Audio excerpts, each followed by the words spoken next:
आओ जी शुरू करें बेटा। Sample guess paper number 1 part B 20 marks का है और थर्ड बुक में से आता है। किस में से आता है? थर्ड बुक में से। ये आपको मैक्स टू मैक्स 40 मिनट्स के अंदर खत्म कर देना है। वैसे 30 मिनट्स है इसके लिए, पर चलो 10 मिनट ऊपर ले लो, 40 मिनट। 1 घंटा 20 मिनट में पार्टनरशिप, 45 मिनट में कंपनी, और ये 45 ही मिनट में 30 से 40 मिनट में पार्ट बी। इसमें बस आपको दो चीजों में टाइम लगेगा। क्या बनाने में? कैश फ्लो का फॉर्मेट बनाने में, कंपैरेटिव कॉमन साइज का फॉर्मेट बना के कैलकुलेशन करने में। अदरवाइज पूरा पेपर बिल्कुल फ्लैट है, सीधा सीधा कवर अप हो जाएगा। क्या लिखा है तब? क्या वो पढ़ के आप रिवाइज करके आए हो?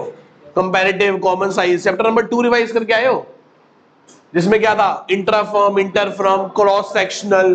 पढ़ो। The process of comparing the financial factors of a company over a period of time is known as. Over a period, बस इंटर फर्म या इंट्रा फर्म? पहले बताओ इंटर फर्म क्या होता है? एक्स का वाई से। इंटर फर्म, इंट्रा फर्म मतलब अपने आप का पिछले साल से, अपने आप का पिछले साल से या उसके पिछले साल से, मतलब इंट्रा। और इंटर का मतलब एक्स का वाई से, वाई का जेड से। तो वो कह रहा है एक प्रोसेस बताओ जिसमें हम फाइनेंशियल फैक्टर को कंपेयर करते हैं ओवर अ पीरियड, मतलब एक साल को दूसरे साल से। तो ये क्या हो गया? Intra firm. तो क्वेश्चन नंबर 27 का सी ऑप्शन हो गया। ऑप्शन पढ़ो इसका। Why is an investor interested in the financial statement? क्यों वो देखना चाहता है? To determine the financial profitability and financial position. क्या क्यों देखना चाहता है? To determine the firm's profitability देखना चाहता है, फाइनेंशियल। ऑप्शन डी पार्ट है। मेरे हिसाब से तो थर्ड भी होना चाहिए। सॉल्वेंसी में तो देखना चाहता है सॉल्वेंट है या नहीं है, बट ए सबसे पहले तो मैं देखेगा। ठीक है। तो इसका और का क्या हो गया? D part. तो डी पार्ट नहीं लिखोगे, लिखोगे both A and B. Both A and B. Question number 28 पे आ जाओ। फिक्स असेट्स बतानी है। क्या बतानी है आपको? मेरे को तो समझ आ नहीं रहा, तो मैं तो बना रहा हूं बैलेंस शीट। क्या बना रहा हूं? Balance sheet. क्या क्या गिवन है बताना। शेयर होल्डर फंड में क्या आएगा? शेयर कैपिटल और रिजर्व्स एंड सरप्लस कितना है? 8 लाख और 4 कितने हो गए? 12 लाख। फिर क्या गिवन है? Long term debt. Long term debt कितने के हैं? 3.5 के। और करंट लायबिलिटी कितने की है? पता नहीं। ये पता है कि टोटल डेट कितने के हैं, तो ये कितने के होंगे? 1.5। 5 और कितने हो गए? 17। तो यहां पे भी क्या आएगा? 17। ये 17 आ गई। Non current asset plus current asset, current 2 है तो नॉन करंट कितने की होगी? 15। तो ऑप्शन क्या आ गया 28 का? B, rupees 15 lakh. देख रहे हो? दिमाग लगाना ही नहीं, फॉर्मूला याद रखने की जरूरत ही नहीं। मैंने क्या कहा? कहीं फंसो क्या बना दो? Balance sheet. इसमें किसी को डाउट? 29 पे आ जाओ, 29 पे आ जाओ। क्या कहता है 29? पढ़ो। Cash deposit into bank will result no flow of cash. हाँ, गल्ले में पड़ा पैसा बैंक में चला गया, बैंक में पड़ा पैसा कैश में आ गया, कैश में पड़ा पैसा करंट इन्वेस्टमेंट मार्केटेबल सिक्योरिटीज में लग गया, मार्केटेबल सिक्योरिटीज बेच दी। ये सारी चीजें क्या कहलाती हैं? Cash, no flow of cash. और ये किसके बराबर है? कैश एंड कैश इक्विवेलेंट के बराबर है। तो पहली बात क्या हो गई 29 में? पहली बात क्या है? ट्रू। दूसरी बात क्या है? Purchase of short term investment will result outflow of cash. Sir short term investment जो है ना, वो मार्केटेबल सिक्योरिटी को रिप्रेजेंट कर रही है, और वो क्या है? No flow. तो इसलिए क्या है ये? फॉल्स। शॉर्ट टर्म इन्वेस्टमेंट क्या है? करंट इन्वेस्टमेंट, मार्केटेबल सिक्योरिटी, और उसको खरीदना क्या है? No flow of cash. यदि लॉन्ग टर्म इन्वेस्टमेंट होती तो होता। तो सी ऑप्शन हो गया। और पे आओ। What will be the effect for the purchase of goodwill in cash flow statement? यदि गुडविल खरीदोगे तो क्या होगा? गुडविल क्या है? एसेट। एसेट है तो कौन सी कहां जाएगा? Investing activity. तो it is outflow from investing, outflow from the investing. तो कहां क्या ऑप्शन होगा इसका? डी। पार्ट बी तो डूबते को तिनके का सहारा है। पार्ट बी मतलब ऐसा है कि 20 में से 20 पूरे, एक नंबर भी नहीं पार्ट बी में कटना चाहिए, इतना आसान है पार्ट बी। कैश फ्लो भी बहुत आसान है यार, और सच बता रहा हूं कैश फ्लो बहुत आसान आएगा। अजीब आ सकता है पर आसान आएगा। अजीब मतलब बैलेंस शीट ना दे के बस इंफॉर्मेशन दे दे और कहे कि ऑपरेटिंग एक्टिविटी बनाओ, ऑपरेटिंग का आंसर दे दे और बोले इन्वेस्टिंग फाइनेंसिंग बनाओ, है ना। चलो 30th क्वेश्चन पे आओ। गुडविल पहले कितने की थी हमारी? 40 की, अब कितने की हो गई? कितने की गुडविल खरीदी है हमने? कितने की गुडविल? 30। मुझे नहीं पता, गुडविल का खाता बना लूं? ओपनिंग में कितने की पड़ी है बोलो? क्लोजिंग में कितने की पड़ी है? 50। कितने की परचेज करी है? 25। तो कितने की अमोर्टाइज्ड हो गई? 15,000 की अमोर्टाइज्ड हो गई। तो ऑप्शन ए हो गया। 31 क्वेश्चन पे आ जाओ। क्या बताने हैं? हेड और क्या लिखोगे? आइटम, हेड, सब हेड्स। पहला बोलो क्या है? Fix deposit from public. क्या होगा? Non current liability, long term borrowing. मां कसम होगी किसी ने एनसीएल लिख दिया तो। Non current liability and long term borrowing. लिखने में वक्त जाएगा, स्ट्राइक तो 1 सेकंड में कर जाएगा, आता हो तो। नहीं आता हो तो रुकने की जरूरत नहीं है, क्योंकि आ भी नहीं जाएगा। सोचने से याद नहीं आएगा। सोचने से याद क्यों नहीं आएगा? क्योंकि पढ़ा होगा तो आएगा, और जिसको पढ़ा होगा उसको 1 सेकंड में याद आ जाएगा। ठीक है। दूसरा, interest accrued but not due on during current liability, other current liability. ये पता है इसमें 9 नाम आते थे। Third, copyright and patents, PPE, intangible asset. Stores and spares, inventory नहीं, करंट एसेट्स, इन्वेंट्री। इन्वेंट्री में क्या 6 नाम आते हैं? Raw material, work in progress, finish goods, stock in trade, loose tools and spare parts. बात समझ रहे हो?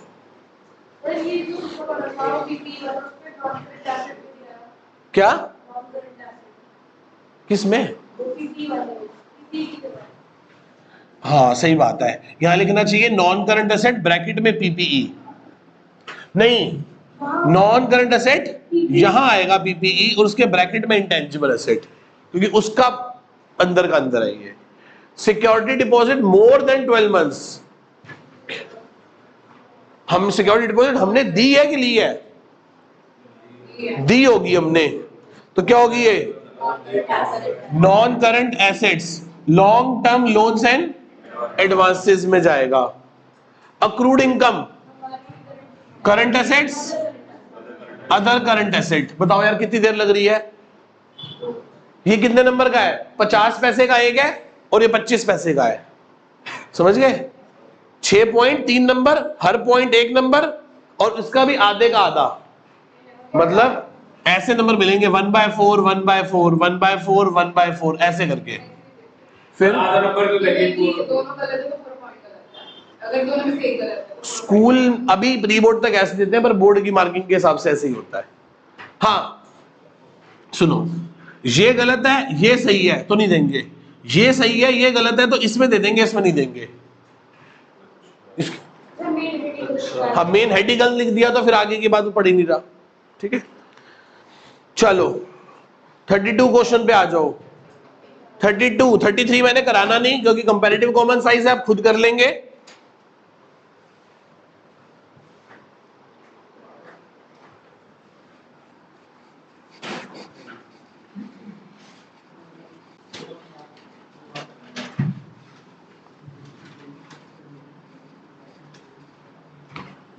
आओ जी क्या लिखा है बताओ। 32 कहता है Bharat limited adopt a policy generating the funds from the working capital and profits and long term sources था you are required to calculate working capital turnover ratio. क्या निकाल के दिखा दो? Working capital. मां कसम होगी फिर दोबारा WCTR कुछ नहीं होता। पूरा क्या लिखोगे? फॉर्मूला क्या है? RFO अपॉन, यही फॉर्मूला है। कुछ लोगों को तो आता नहीं चैप्टर, तो बस वो फॉर्मूला लिख के ब्रैकेट में डाल दे सो दैट की नंबर मिल जाए, फॉर्मूले का नंबर तो मिले। अब क्या करनी है? अब करनी है गुचुड़ पुचुड़। क्या करनी है? गुचुड़ पुचुड़। नहीं आता तो क्या करें? कुछ तो करेंगे। RFO का मतलब, RFO कैसे निकालोगे? प्लस ग्रॉस प्रॉफिट, इतना तो पता है। COGS गिवन है कहीं? हाँ, कितना है? 5 लाख। ग्रॉस प्रॉफिट कितना है? जब भी ग्रॉस प्रॉफिट साइलेंट होगा तो वो ऑन सेल्स होगा। क्या होगा? तो यदि ये 1x है तो ये 0.2x हो जाएगा। 20% है ना, तो ये 1x minus 0.2x is equals to 5 lakh. तो 5 lakh divided by 0.8x is equals to sales की वैल्यू निकल आएगी। 5 लाख डिवाइडेड बाय 0.8, 6 लाख 25,000। एक चीज निकाल ली, RFO निकाल लिया। दूसरा, वर्किंग कैपिटल कैसे निकलेगा? मुझे नहीं आता वर्किंग कैपिटल निकालना। क्या गिवन है? क्या कर सकता हूं सर? कैपिटल एम्प्लॉयड गिवन है। क्या गिवन है?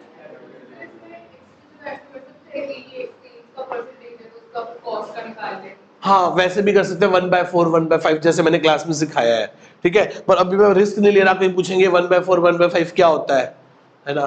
तो बिल्कुल सिंपल साधारण बात करते हैं। कैपिटल एम्प्लॉयड का फॉर्मूला क्या होता है? नॉन करंट एसेट प्लस, अच्छा क्या पता है आपको? कैपिटल एम्प्लॉयड 9.5 लाख है, नॉन करंट एसेट 7 लाख है, तो इससे मेरा वर्किंग कैपिटल कितना आ गया? 2.5 लाख आ गया। सर मुझे वर्किंग कैपिटल भी पता चल गया, तो ये हो गया 625 डिवाइडेड बाय 2.5 लाख। कितना हो गया बोलना? कितना आ गया? 2.5 टाइम्स। आंसर इसका किस में आता है? टाइम्स में। किस में आता है? कितने नंबर का क्वेश्चन था ये? आज आपके पास पूरा दिन है, आपके पास CBA जो मैंने आपको सैंपल पेपर वाली बुकलेट दी है उसमें 10 पेपर है, उसका पार्ट भी पूरा खींच देना। लाम लगाओ सिर्फ 25 मिनट का और पूरा पार्ट भी कर दो फटाफट फटाफट फटाफट फटाफट फटाफट फटाफट। 15-15 20-20 मिनट में कर दो, चाहे बिना फॉर्मेट के कर दो, बिना उसके कर दो एक बार सारे क्वेश्चन हाथ से निकल जाए, सारे हेड सब हेड हाथ से निकल जाए, सारे MCQ क्वेश्चन हाथ से निकल जाए, ठीक है। चलो जी, हो गया 33। मैं करा नहीं रहा, किसी को डाउट है तो पूछ लो, बस ये कुछ नहीं है, कंपैरेटिव कॉमन साइज है। आता है भाई कंपैरेटिव कॉमन साइज? बेटे पाप लगेगा यदि कंपैरेटिव कॉमन साइज भी गलत कराए तो, क्योंकि वही एक पास होने का आखिरी सहारा है कुछ लोगों का। भाई बेटे बूंद बूंद से ही घड़ा भरेगा तुम्हारा। 3 से क्या फर्क पड़ता है? शेर 6 का आता नहीं, ऐसे 3 के छोड़ गए तुम, ठीक है। बेटे तू कंपार्टमेंट का बैच बनवा के मानेगा। चलो आओ जी 34th क्वेश्चन पे आ जाओ।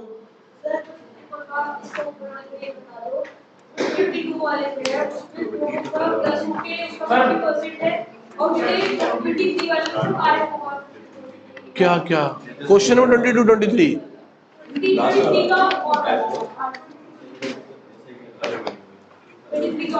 हाँ, क्या चाहिए उसमें?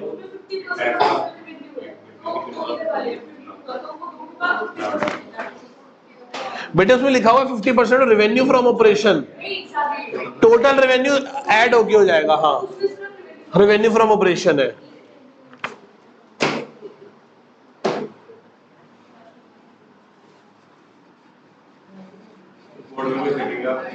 बेटा 34th क्वेश्चन में मुझे इस बार उम्मीद है कि पूरा फॉर्मेट ना देके, पूरा क्वेश्चन ना पूछ के, सिर्फ आपसे क्या पूछेंगे? ऑपरेटिंग का आंसर दे देंगे, इन्वेस्टिंग फाइनेंसिंग बनानी होगी, या किसी एक का आंसर देके बाकी 2 पूछ लेंगे। और हो सकता है कि बैलेंस शीट ना आए, कुछ एक्सट्रैक्टिव इंफॉर्मेशन आ जाएगी, ये इतना है, ये इतना है, ये इतना है, इतना है, कुछ एडजस्टमेंट दे दे, बस इन्हीं पॉइंट्स को कंसीडर करके दिखा दो ऑपरेटिंग एक्टिविटी में कैसे होगा। तो घबराए ना कि बैलेंस शीट तो आई नहीं सर, ये तो पता नहीं क्या ही आ गया, तो घबराने की जरूरत नहीं है। चलो 34th क्वेश्चन पे आ जाओ। 34th क्वेश्चन पे आ जाओ। आपके पास एक बैलेंस शीट गिवन है, बैलेंस शीट के नीचे नोट्स टू अकाउंट्स है, उसके नीचे 3 एडिशनल इंफॉर्मेशन है। उसने कहा है प्रिपेयर कैश फ्लो स्टेटमेंट, मतलब पूरा ही क्वेश्चन करना है। देखो मैं आपको बताता हूं, जैसे मैंने फॉर्मेट पहली बार सिखाया था वैसे मत बनाना, छोटा फॉर्मेट बनाना। छोटा फॉर्मेट कैसे बनेगा ये देखो, पहले वही लिखोगे in the books of M limited, in the books of M limited, और क्या करेंगे सबसे क्या बना रहे हैं, CFS। कैसे बना रहे हैं, एज पर शेड्यूल थर्ड, नहीं, एज पर रिवाइज AS3। क्या बात कर रहे हो यार, इज 3 बाय इनडायरेक्ट मेथड, और क्या लिखते हैं, for the year as on, for the year ended 31 March 2023। क्या किस तारीख होगी ना सर? परसों ही बना रहे होगे, नहीं तो फर्मों का भी चालू हो गया ना, किनका, अकाउंटिंग के रेंडर को आ गया, फर्मों का, मुझे भी लगेगा ना फर्रों का, फर्मे ये होता है लाला आदमी, अरे एक ऐसे फर्मे फर्म के खाते बना रहे हैं, ठीक है, शीए रख के बैठे हैं, शीए रखा हुआ है,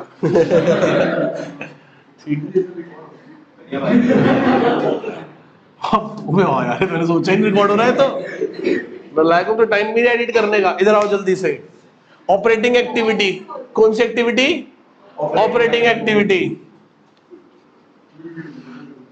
ऑपरेटिंग एक्टिविटी। तो कहां से शुरू करेंगे, surplus that is balance in statement of P&L, add appropriation of profit, छोड़ दो, आगे चलो, ये क्या आ गया, प्रॉफिट बिफोर वर्किंग कैपिटल, नहीं बिफोर PBT, इसको छोड़ दो, हाँ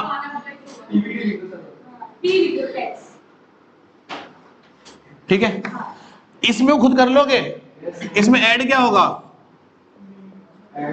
दिल, माइनस क्या होगी, यहां ऐड क्या होगा, ये अपने लिए लिख लेना, पेंसिल से लिख लेना, बाद में रब कर देना चाहे। अब वो हेड इसके नीचे लिखने की जरूरत नहीं है, प्लस नॉन ऑपरेटिंग है, नॉन फंड एक्सपेंस, माइनस ये कुछ नहीं, चल आगे, बस ये क्या आ गया, प्रॉफिट, बिल्कुल जरूरत नहीं है, profit before working capital change. अब यहां लिखने की जरूरत नहीं है, increase in current liability, decrease in asset को प्लस करो, कुछ नहीं, चल आगे बेटा, इसमें से माइनस क्या करो, टैक्स, खत्म, ए आ गया, कुछ नहीं करना। दूसरी कौन सी है,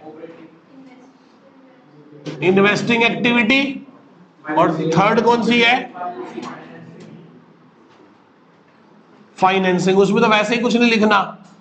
फिर क्या आ जाएगा, A plus B plus add किसके बराबर आ गया, और गंदा कर सको तो कर दो, टकाटक बन गया फॉर्मेट, जल्दी जल्दी। चलो सबसे पहले नीचे दिए हुए पॉइंट को ही मैं कंसीडर कर रहा हूं, दो खाते बनाता हूं टैक्स का। पहला किसका बनेगा, शॉर्ट टर्म प्रोविजन में प्रोविजन फॉर टैक्स है, कौन सा है, प्रोविजन फॉर, यहां क्या लिखूंगा, वर्किंग प्रोविजन फॉर टैक्स, ये रहा BD CD। कितना प्रोविजन फॉर टैक्स है, 95 से 76। नीचे टैक्स पेड दे रखा है, क्या दे रखा है, पेड कितना है 74। यहां से मेड कितना आ गया, बोलो 55 आ गया। हाथों हाथ इसका काम कराओ, मेड ऐड कर दो, add provision for tax made कितना, और यहां से 74 क्या कर दोगे, माइनस, हो गया काम। बस अगला पॉइंट किस पे, प्लांट, खाता बना लो, प्लांट मशीनरी। कोई एक्यूमुलेटेड डेप्रिसिएशन तो नहीं दे रखा ना? नहीं नहीं, ऊपर क्वेश्चन में नहीं, सीधा उठाओ। ओपनिंग में प्लांट मशीनरी कितने का पड़ा है? 438,500 का। और क्लोजिंग में कितने का पड़ा है? 680 का। बोलो हाँ या ना। अब नीचे पढ़ो, डेप्रिसिएशन लगा है 46,000 का, तो बाय डेप्रिसिएशन 46,000 नहीं, 46,000। थर्ड पॉइंट पढ़ो, थर्ड पॉइंट। इस साल 46,000 का क्या लगा है? लगा दिया। During the year plant costing कितनी है? देखो ये बताओ, ग्रॉस बुक वैल्यू मेथड है कि net book value method? Net. Gross होता तो प्रोविजन फॉर डेप्रिसिएशन का भी तो खाता बनाते। नेट है, नेट। मशीन की कॉस्टिंग कितनी है? उस पे एक्यूमुलेटेड डेप्रिसिएशन कितना है? तो आज इसकी बुक वैल्यू क्या बची? 24 की चीज को हमने कितने का बेच दिया? 22 का बेच दिया, तो 2 का क्या आ गया? लॉस। 2 का क्या आ गया? इस 16,000 का कुछ नहीं करेंगे क्योंकि नेट बुक वैल्यू मेथड है। इसका तो तब करते यदि हम कौन सा अकाउंट बना रहे होते? Provision for depreciation. बोलो हाँ या ना। आज बोलो, आज 24 की चीज 22 की बेच दी, तो बैंक में क्या लिखोगे? 22। और by P and L loss में क्या लिखोगे? यहां से बैंक परचेज निकल आएगी। बोलो कितनी आ रही है? जल्दी बोलो यार, गोली की स्पीड से काम करो। 86 प्लस 2,000 प्लस 22,000 प्लस 46,000 माइनस 438,500, यही है ना? 311,500, 311,500, 311। पूछो मेरे से, पूछो। है बेटे, क्योंकि हमें क्वेश्चन में गिवन है क्या मशीन के साथ प्रोविजन फॉर डेप्रिसिएशन का खाता गिवन है, फिर बनेगा ही नहीं। हाँ जी, डेप्रिसिएशन में हाँ चचा, वो 16,000 किसका है?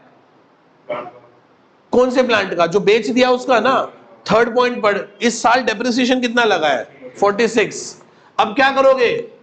यहां लिखोगे depreciation on plant and machinery कितना? 46।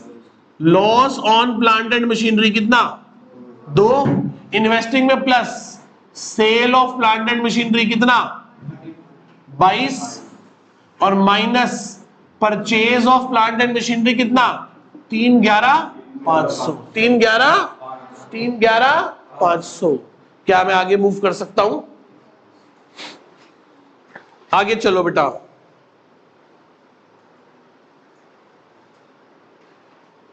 ठीक है जी, एडजस्टमेंट तो सारी हो गई। अब ऊपर से क्वेश्चन पकड़ो, पूरा कर डालो। सबसे पहले बताओ, शेयर कैपिटल 8 लाख से कितने का हो गया? कहां जाएगा?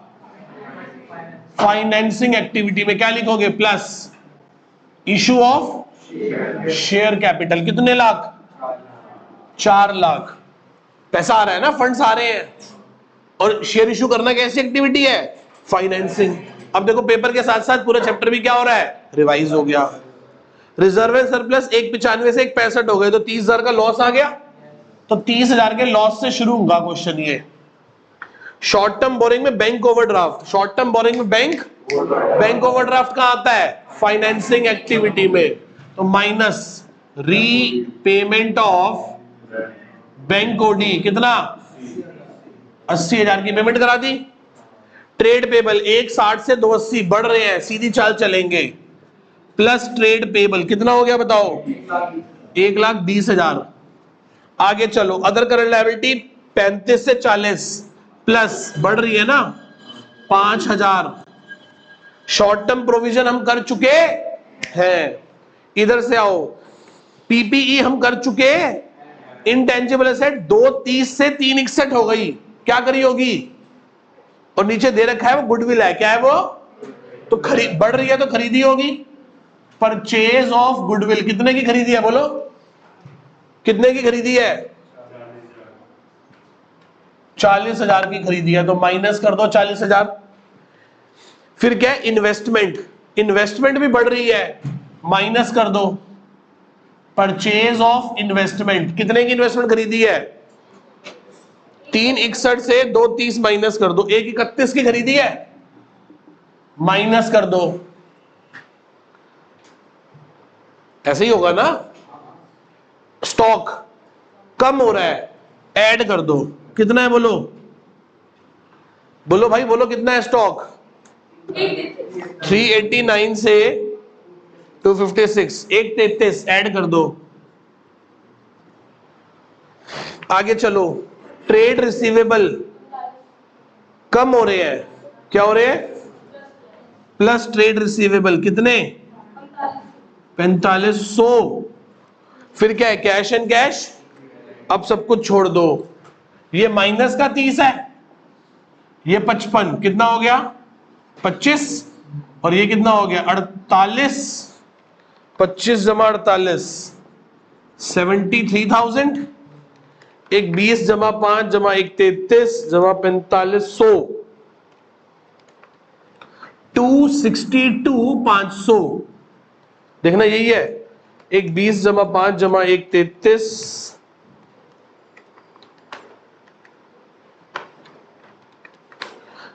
262,500 प्लस 73, ये हो गया 3,35,500 रुपए। इसमें से 74 माइनस कर दो, 261,500 आ गया। लिख आप खुद लोगे इसको, ए क्या लिखोगे? Cash generated in operating activity. यहां से क्या आ रहा है? यहां से माइनस आएगा, 3,11,500 40,000, 131 माइनस 22,000, 4,60,500 नेगेटिव आ रहा है। क्या लिखोगे? कैश यूज्ड इन, क्या लिखोगे? Cash in investing activity. ये क्या आ गया? क्या आ गया? ये cash generated in financing activity, cash generated in financing. तो 261,500 प्लस 320 माइनस 465, नहीं 4,00,000, 261,500 प्लस 320 माइनस 460,500, 1,21,000 आ गया। Net cash generated, net cash opening CC में क्या पड़ा है बताओ? 1,00,000।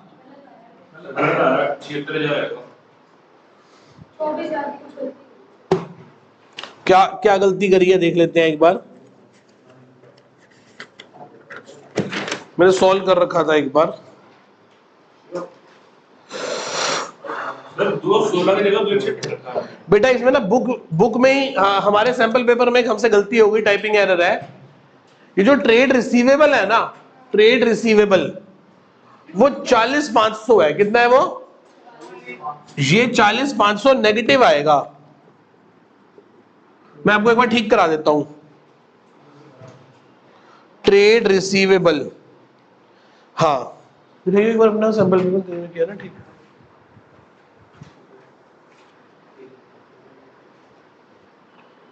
ये लो, एक मिनट। जो ट्रेड रिसीवेबल 1,72,500 है ना, वो 1,27,500 है। 1,27,500 माइनस 168, 40,500। हाँ बिल्कुल ठीक है। हाँ वो हमसे इसको टाइप करने में गलती हो गई। ट्रेड रिसीवेबल 2022 के, ट्रेड रिसीवेबल 2022 के हमारे पास गिवन है 1,72,500, पर एज पर सही ये 1,27,500 है। यदि ये 1,27,500 होंगे तो ये कितना हो जाएगा? 40,500 नेगेटिव हो जाएगा। 40,500 क्या हो जाएगा? एक टाइपिंग की गलती की वजह से देखो कितना आंसर पे फर्क, गड़बड़ हो जाएगी। 1,27,500। अब देखना क्या हो गया ये, एक 25 प्लस एक 33 माइनस 40,500, 217,500, 217,500 में 73 ऐड करो, 290,500, 290,500 में 74 माइनस कर दो, 216, 216,500 में 320 ऐड करो और माइनस करो 460,500, ये आ गया 76,000। कितना आ गया? 76 में ऐड करोगे 1 लाख तो क्या हो जाएगा? और आंसर क्या कर जाएगा? मैच कर जाएगा। आंसर क्या कर जाएगा? मैच कर जाएगा। वो टाइप करने वाले ने एक 27,500 को एक 72,500 लिख दिया, जिसकी वजह से फर्क आना शुरू हो गया। तो फर्स्ट सैंपल पेपर के कैश फ्लो में ट्रेड रिसीवेबल 2022 के 1,27,500 है, ना कि 1,72,500 है। वो हमारे पेपर में टाइपिंग एरर है। ठीक है, तो ये हमारा गेस्ट पेपर नंबर 1 हो गया। ठीक है जी, नोट कर लीजिए।